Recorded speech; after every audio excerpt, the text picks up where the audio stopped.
Okay, let's start. So this has been how many weeks? It's exactly a month minus 1 day. A month minus 1 day for correction of her second toe. Sorry we have to talk like that because we've got masks on and double masks, so our voices are kind of, unfortunately, because of the environment that we're in today.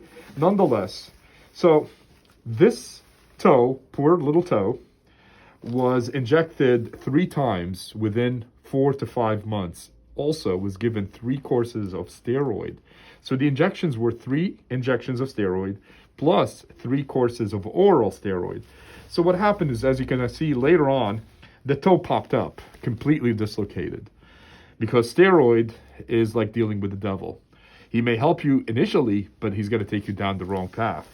So steroid, unfortunately, ruptured everything, the soft tissue, the tendons, and the plantar plate. An MRI obviously was taken, an x-ray was taken. Clearly you can see the dislocation and confirmed the soft tissue that was damaged.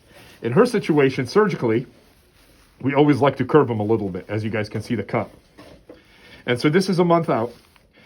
What you have to convert is the toe into a rigid lever. So the toe has to be fixed. You got to be fused. That's what it means. You got to fuse that toe so you can bend the tip, but not the knuckle of the toe itself. That has to be fused. You can use pins. I use a little tiny gizmo screw that you guys will see on the x-ray. And we like to curve them a little bit. Second thing, you got to lengthen the tendon. You got to lengthen the tendon to relieve the pull, that retrograde, the cocking up of the toe or the finger or the digit. Third is address the joint. And what I did in this situation when I went in, the joint on the bottom, there's a little plate. It's a cartilage plate called a fibrocartilaginous plate. We call it plantar plate, which resembles the hand volar plate. That was completely shredded to pieces. I had to do 2 things for it. I had to use a labral tape, which is basically a material that was drilled from the metatarsal head and the base of the proximal phalanx of the second toe, and then also reinforced with fiber wire on the bottom with, we call them scorpions, we call them a viper, that is made by Arthrex to re-approximate as much as we can from that plantar plate. We had to use that tape because the plate was completely gone. And so nonetheless, this is what you have. So when you move your ankle up and down, it's still leveled. And when you push down, it's still down. And so that's what we're trying to show, because a lot of times when you do second toe surgery is you'll see the toe cock up and pop up. And so I try to make sure 6 weeks, maintain the toe downwards. Otherwise, you can get them a gizmo. It's called a toe crest to hold all the toes together in place. So when you move your ankle up and down, you're emulating standing and walking, and the toe is not cocking up. Can you see straight down? Right? So we can see him. He's not going up because he wanted to go up before, so it's the tendency to do it again. And then when you go downwards, he's still down. And so that's what I'm trying to explain to you guys, because a lot of people come back to me and say, hey, we had second toe surgery. Why is the toe still cocking up? Why is the toe still not touching the ground? And those are the things you need to be aware of. Second toe surgery is very, very meticulous, and I wouldn't call it difficult, but it requires a lot of attention. And it's not like big toe surgery or hindfoot or ankle surgery. So because, again, he doesn't know which direction to go. Is he going towards the big toe? Is he going towards that? The offloading, the pressure, and so on. So please, when you do second toe surgery, take into consideration all of that. And splinting, at least for 6 weeks in a position that is downwards, because upon walking, he wants to go up. So it's always best to splint him downwards.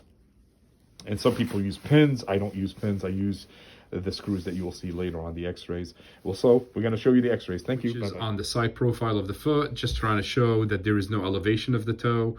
The toe is in alignment in height in comparison to the other toes, because that's a very common anomaly post-operatively. People complain the toes cocking up and not able to touch the ground and grasp the ground, or able to drag a piece of paper.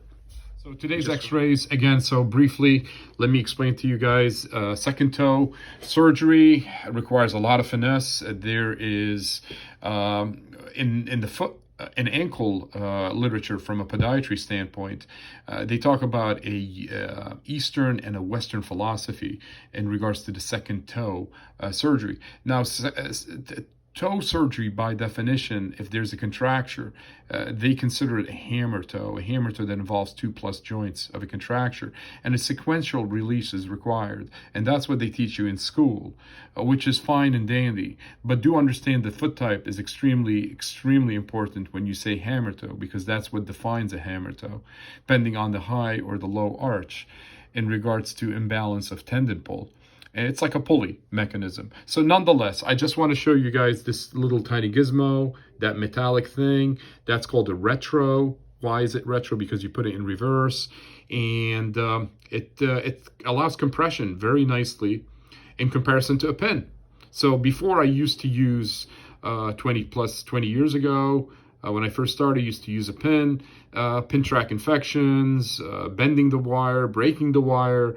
But most importantly, I would used to see a little gapping, meaning the bone doesn't fuse because there's a space in between. And because that's what wires are meant for. Wires are meant for splintage. That's a type of fixation.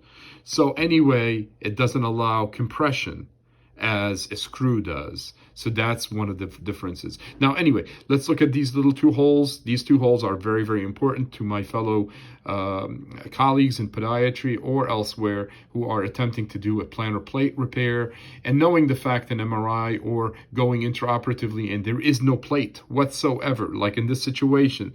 This individual had multiple cortisone injections which shredded and destroyed the plantar plate. There was not much to hold on to. So using the technique that I've always used, called a fiber wire, using an instrument by Arthrex, a Scorpion or a Viper, it was just of minimal value to us since everything is shredded. So what I have to do is create an imbrication formation. It's called a tape, a labral tape. And you have to drill, and and bring that piece of tape, which looks like a Teflon tape, and you insert it underneath, and it goes up there, and you put a screw that dissolves on its own, right? So it's an absorbable screw and an absorbable screw, and you maintain the toe at a position that is required. I like to go down at least between 15 to 30 degrees because there is weight-bearing surface that will allow the toe to cock back up. So anyway, so that is what's going on, and the gapping of the toe is accomplished by one thing only, which is the lengthening of the tendon. The more you lengthen the tendon by Z-plasty, and if you guys are interested, I'll explain it to you on a piece of paper one day and try to give you another video on that. So you lengthen the tendon properly and you distract your toe, and now you know where the end to reproximate and repair. So anyway, so that was the tape method by Arthrex, and also a further attempt with the fiber wire, which we discussed, and compression in regards to the screw, the alignment. Patient was very, very happy, and you saw the video upon dorsiflexion versus loading the foot forward. The toe is still aligned, and that's one of the most common thing when patients come back to me or they go to somewhere else. They are unfortunately opt to have complications between swollen toe, called a sausage digit, where the toe doesn't even touch the ground, the pain, unable to grasp anything or grab with their tip of their toe, such as a piece of paper or something to that effect. So in this situation, I proved to you guys that it can be achieved, but second toe surgery does require a lot of finesse. It requires intraoperative finesse, a lot of detail and skill, but also post-operatively in regards to maintaining and splinting the toe in a position that you choose the toe to stay in. And it usually is up to 6 weeks. The longer, the better. So after 4 to 6 weeks, then we give them something called a toe crest that wraps around all the toes and keeps the toes together. So every time they walk, they're splinted together. And that is up to a total of 3 months after surgery. This is what I do, and this is what has been successful, and patients like it a lot and minimizes the complications. And so patients are very satisfied with the care. Otherwise, you'll have to repeat surgery, and it's just not very pleasant.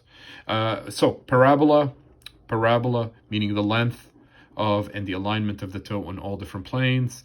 Everything is achieved, And that's basically it. That's a different way of addressing second toe surgery, especially when you have a dislocation, as I showed you before. Please be prepared to go in and fix it. And if you do want to fix it the old-fashioned way with a wire, that's fine. But sometimes you might regret it and the toe will cock back up. So therefore, please understand there's another technique, which is drilling holes and putting a piece of tape underneath and locking it in a position that you choose, and also lengthen and create a retrofusion. What do you call it?